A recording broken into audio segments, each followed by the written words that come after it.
दोस्तों, मैं हूं कमर चीमा और दोस्तों जैसा कि आप देख रहे हैं मेरे साथ मौजूद हैं साजिद तार साहब। तार साहब, सबसे पहले तो आपके वक्त का बहुत शुक्रिया सर। माय प्लेजर चीमा साहब, थैंक यू सो मच। तार साहब, दो तीन इंपॉर्टेंट टॉपिक हैं। एक तो आज 9/11 की एनिवर्सरी है और दूसरा आपको पता है पाकिस्तान के वजीर आजम कतर गए हैं। तार साहब, कितना ज्यादा जो आप समझते हैं कि जो अरब वर्ल्ड है वो कमजोर नजर आ रही है, उनकी क्या पोजीशन आपको नजर आ रही है? आलम इस्लाम के अंदर कहा जा रहा है जी इकट्ठे हो जाना चाहिए। पाकिस्तान के वजीर आजम भी वहां पे मौजूद आज गए हुए थे, अमीर कतर से उन्होंने अपनी हमदर्दी का इजहार किया है। और तार साहब, दूसरा अमेरिका के अंदर भी एक पॉलिटिकल असैसिनेशन हुई है चार्ली की, और वो कहा जाता है कि बहुत करीब थे ट्रम्प साहब के, और आपका तो फ्लैग भी that is on half mast till Sunday. How do you see this development? एक तो ये जो पॉलिटिकल एक्सट्रीमिज्म अमेरिका में बढ़ती जा रही है कि ट्रम्प साहब से लेके नीचे तक जो है वो गोलियां चल रही हैं, सीधे बंदे मार रहे हैं, और ये जो मिडिल ईस्ट वाली सिचुएशन है इस पर भी कमेंट कीजिएगा।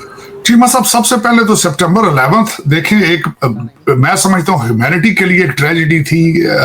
उसमें मेरे ख्याल में जो एक लफ्ज इस्तेमाल किया जाता है कि बेगुनाह लोगों को मारा गया, जो सुबह उठ के बेचारे अपने बच्चों के रोजगार के लिए गए थे, जिसने भी उन्हें मारा, ज्यादती की गई है। उनका nothing to do with American foreign policy. They were not train soldiers at the same time, innocent लोग थे। मैंने तो खुद अपनी आंखों से देखा। बल्कि चीमा साहब, 3-4 चीजें आज के जितने टॉपिक हैं उन 3-4 चीजों के बारे में बताना चाहूंगा जो मैं आई विटनेस किया है। मैंने सितंबर 11 को आई विटनेस ये किया है कि मैंने ट्विन टावर से आग निकलते खुद देखी। मैं दूसरे तीसरे दिन सितंबर 11 के मैं किसी को न्यूयॉर्क एयरपोर्ट पे ड्रॉप करने जा रहा था, न्यूयॉर्क एयरपोर्ट पे, तो मैंने खुद ब्रुकलिन ब्रिज से ट्विन टावर के अंदर से धुआं उठते खुद आप आंखों से देखा। फिर उसके बाद मैं बताना चाहूंगा कि मैं उस दिन बड़ा बहुत जज्बाती था। चीमा साहब, एक मैं कॉर्पोरेट मीटिंग से निकला, उन्होंने बताया कि ट्विन टावर का हो चुका है। तो मैंने उस वक्त इतनी ज्यादा इंटरनेट चीजें ज्यादा नहीं थी, तो मैं रेडियो सुनता रहा अपनी गाड़ी में। मैं जज्बात की वजह से इतना जज्बाती हुआ चीमा साहब, मुझे एक जगह गाड़ी खड़ी करके रोना पड़ा। बल्कि उसकी वजह यह थी कि लोग अपने प्यारों को उस ट्विन टावर से आखिरी कालें कर रहे थे, आखिरी कालें कर रहे थे। फिर मैंने अपनी आंखों से खुद देखा कि लोग अपनी जानें बचाने के लिए ट्विन टावर से छलांगे लगा रहे थे, जो चौक हो रहे थे धुएं के साथ। उसमें जिस तरह के भी आप देखें, कई उसके बाद कॉन्स्पिरेसी थ्योरीज हैं, इसने किया है, उसने किया है, जो कुछ भी हुआ है दुनिया में। उसके बाद जो एक दहशतगर्दी की जो एक नया कुछ नए कॉन्सेप्ट आए हैं, अगर देखा जाए। प्रीएम्प्टिव अटैक एक था, जॉर्ज बुश ने प्रीएम्प्टिव अटैक, कि अमेरिका जहां ताकत की जोर पे जिस दिल कंट्री के अंदर चला जाए उसको रोकने वाला कोई नहीं था। और उसके बाद दर हकीकत दुनिया को भी मैं ब्लेम करना चाहूंगा कि दुनिया में पहले ही बैलेंस ऑफ पावर खराब हो चुका था। कोल्ड वार खत्म हो चुकी थी, रशिया कदमों में गिर चुका था, टुकड़े हो चुका था। तो फ्री हैंड अमेरिका के पास था, जिसमें खासकर आज मैं उसके साथ रिलेट करूंगा कि दुनिया की गलतियां क्या क्या थी। क्या दुनिया सितंबर 11 से पहले या जब रशिया पावर में था उस वक्त बेटर ऑफ थी, या आज बेटर ऑफ है? कंपैरिजन देना चाहूंगा। चीमा साहब, इराक है, कहां है वेपन्स ऑफ मास डिस्ट्रक्शन? उसके डिक चेनी ने को बेवकूफ बनाया गया, जो के स्ट्रीट के हमारे थिंक टैंक थे उन्होंने बेवकूफ बनाया, हमारे जॉन बोल्टन ने बेवकूफ बनाया, जो वार मांगर एक फिलॉसफर समझा जाता है, जिसको अगले दिन जिसके घर के ऊपर अटैक किया गया।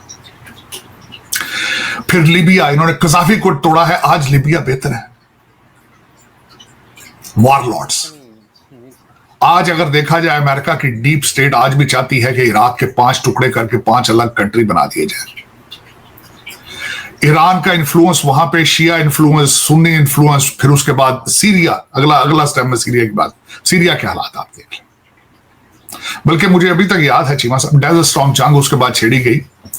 ज्यादातर लोगों ने यह नहीं बताया, ईरान के मीडिया ने यह बताया था कि जब कुवैत से विड्रॉ कर रहे थे बगदाद के सोल्जर, तो 1 लाख के करीब जो सोल्जर जो विड्रॉ करके आ रहे थे, उनको ऊपर त्यारों से मारा गया, बम मार के, माओ के बच्चे मारे गए।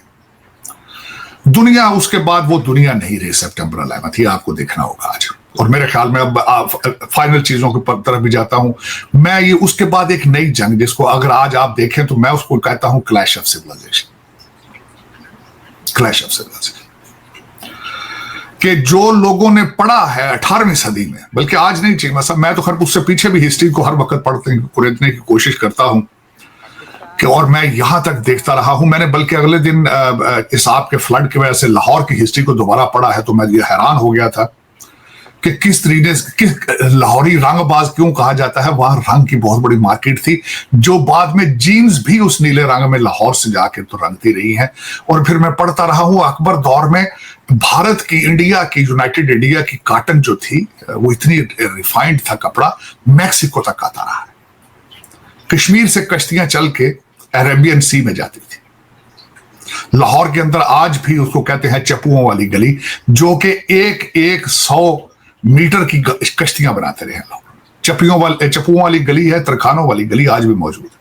मैं वहां तक पढ़ने की कोशिश करता रहा हूं, सिविलाइजेशन, उसके बाद रेनेसांस पीरियड यूरोप का देखें और बड़ी चीजें। लेकिन मैं अब आगे चलना चाहूंगा इससे कि मैंने देखा है चीमा साहब आज सितंबर 11 के बाद जो कुछ भी हो रहा है, सितंबर भी उसी का हिस्सा है। आज बड़ा अच्छा ये हमारा टॉपिक है क्योंकि they are inter related.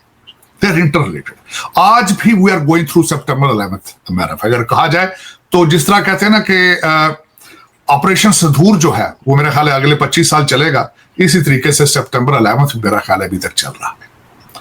Cheema साहब उसमें क्या हुआ, और मैं अर्ज करना चाहूंगा कि ऑपरेशन सिंदूर जो है ये हमारे आज के लीडरान ने नहीं शुरू किया। ऑपरेशन सिंदूर शुरू हुआ था जिस दिन पहला मुसलमान भारत में आया था, यूनाइटेड इंडिया में जो पहला आ गया था ऑपरेशन सिंदूर उसके बाद शुरू हो चुका था। आज वो एक्सट्रीम पकड़ता जा रहा है क्योंकि बावर करा दिया गया कि हर मुसलमान टेररिस्ट है, हर मुसलमान बुरा है, जो एक हिंदू करता है मुसलमान उसके उल्टा करता है, ये उनको बावर करा दिया गया। फिर मैंने मेरा जो आंखें खुली हैं चीमा साहब वो 10 मई को खुली हैं, तो वहां पे ऑपरेशन सिंदूर उतना अरसा जारी रहेगा जब एक भी मुसलमान अखंड भारत के अंदर रहेगा, वो ऑपरेशन जारी रहेगा।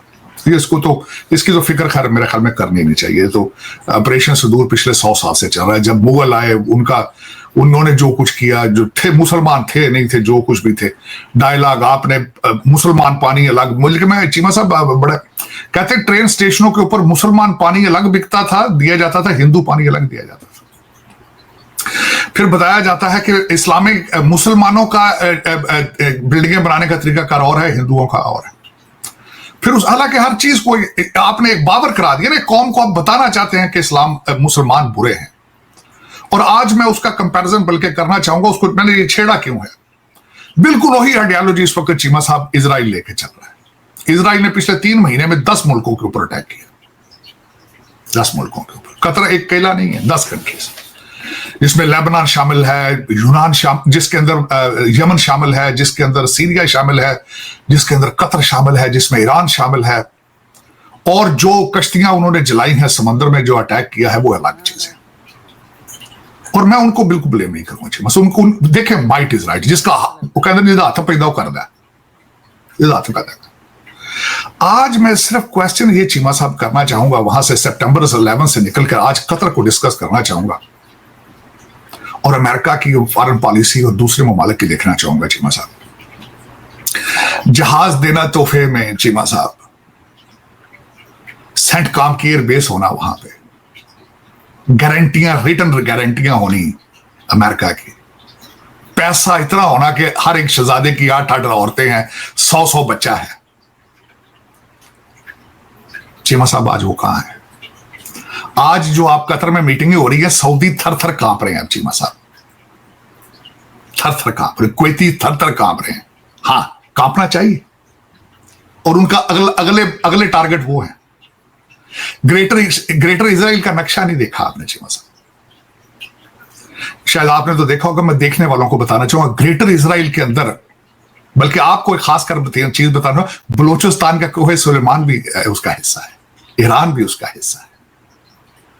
आप ये ना समझे कि जो ग्रेटर इजराइल है सिर्फ वहां तक रहेगा। कोहे सुलेमान पे भी जो कहते हैं कि जो हजरत सुलेमान थे, वो अपने यहां पे भी उनका आना हुआ है बलोचिस्तान तक। ईरान के अंदर तो बहुत ज्यादा जोश मौजूद है। सीरिया उसकी लपेट में आएगा चीमा साहब, उसके लपेट में कई ममालिक है, सऊदी अरबिया का बड़ा हिस्सा उसके अंदर मौजूद है। और आज की जो रिसेंट बात है, ये भी कहने की बात है, मैं तो इस चीज पे यकीन नहीं करता। कहते हैं डोनाल्ड ट्रंप साहब की टेलीफोनिक बात हुई है नेतन्याहू से उसकी जो बात निकली है, तो डोनाल्ड ट्रंप साहब ने क्वेश्चन किया कि have you achieve your objectives, जो तुमने अटैक किया। उसने कहा not so far but we will. और आपको पता है जो एम्बेसडर ऑफ इजराइल उसने कहा है कि वो विल कीप स्ट्राइकिंग, वो विल कीप डूइंग इट। और खासकर कल जो नेतन्याहू का खिताब था वो भी रिमार्केबल, मेरा ख्याल में उसको एटलीस्ट जितने इस्लामिक कंट्री हैं वहां पे उसको ट्रांसलेट करके बच्चे को बताना चाहिए। वो खिताब जो है आपके कौमी तराने के बाद वो खिताब चलना चाहिए, क्योंकि उसमें वार्निंग है आपके लिए। उन्होंने कहा कि यही इंजाम करेंगे अगर तुम हमारे खिलाफ उठोगे। दर हकीकत ये मैंने ट्रांसलेट कर दिया। उन्होंने कहा कि अगर आप हमास के लोगों को, टेररिस्टों को आप पनाह देंगे तो आप हम अंदर घुस के मारेंगे। और सबसे बड़ी बात है कि चीमा साहब आपका, वो कहते हैं ना, नाम ही काफी है, आपका मुसलमान होना ही काफी है। आपका ये प्रूव करना कि मैं अच्छा मुसलमान हूं जी, मैं तो माई बाप, मैं तो नहीं ऐसा नहीं, मैं तो कभी ये काम ही नहीं किया ना, आपका नाम ही काफी है। ये उसमें मैसेज है कि हम अंदर आएंगे। कतर में आज जो कुछ कर रहे हैं कुछ भी नहीं क्या कर रहे, खाबा खा रहे हैं। एक ऐसे ही और सबसे बड़ी बात यह है कि अभी ही थोड़ी देर बाद अगर डोनाल्ड ट्रंप साहब ने काले कहीं से चलेगी, इन्होंने एक दूसरे की शक्ल भी नहीं देखनी, इन्होंने पता है। चीमा साहब इस वक्त जो ज्यादातर हमारे जो अरब इस वक्त शहजादे हैं, ज्यादातर की तो माए ब्रिटिश है। ये जो पुराने किंग पढ़ने जाते थे वहां पे 2-2 बच्चे करके ले आते थे साथ। इन्हें क्या पता है चीमा साहब, एक यूनिवर्सिटी नहीं बनाई किसी मुसलमान मुल्क में जहां में इनके अपने बच्चे पढ़ सके। अभी तक इनके बच्चे चीमा साहब अमेरिका पढ़ने आते हैं और इंग्लैंड पढ़ने आते हैं। एक हॉस्पिटल ये लोग नहीं बना सके, ये कुवैती, कतरी, सऊदी, जहां अपना इलाज करा सके। आज भी इलाज कराने के लिए अमेरिका आते हैं। और दूसरा चीमा साहब, ये कतर में आज इकट्ठे हैं, कहते हैं जी कि हम यहां इकट्ठे होकर फ्यूचर डिस्कस करेंगे। किस तरह करोगे भाई? लंदन में जो तुम्हारी प्रॉपर्टियां हैं चीमा साहब, उसका क्या बनेगा? फ्रांस शाज़ेलीज़े सुना सारे अरब ओन करते हैं, उसका क्या करेंगे? ये अमेरिका में जो इनकी बिल्डिंगें हैं 100 मंजिला इन अरबियों की, वो छोड़ जाएंगे? बात ये चल रही है कि जी हाँ, अमेरिका ने यहां पे हमारे साथ दोगली गेम की है। ये भी सोच रहे हैं ये बात कि यहां सेंटकॉम का दफ्तर था, सेंटकॉम का था, ये देख रहे थे जो अटैक हो रहा है, इन्होंने उसको इजाजत दी है। तो सोच रहे हैं ये बात, हाँ देनी है, बिल्कुल दी है।